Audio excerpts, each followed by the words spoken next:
ضرورت ایجاد کی ماں ہے۔ ایک دفعہ کا ذکر ہے کہ ایک کوا بہت پیاسا تھا۔ وہ پانی کی تلاش میں ادھر ادھر اڑ رہا تھا۔ بہت تلاش کے باوجود اسے پانی نظر نہ آیا، لیکن اس نے ہمت نہ ہاری۔ آخر کار اس کا گزر ایک باغ کے قریب سے ہوا، جہاں مٹی کا ایک گھڑا پڑا ہوا تھا۔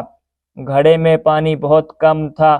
کوے نے بہت کوشش کی، لیکن اس کی چونچ پانی تک نہ پہنچ سکی۔ چنانچہ کوے کے ذہن میں ایک ترکیب آئی۔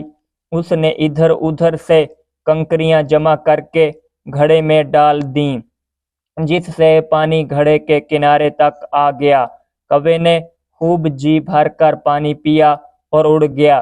نتیجہ: جو لوگ محنت کرتے ہیں ان کو اس کا پھل ضرور ملتا ہے۔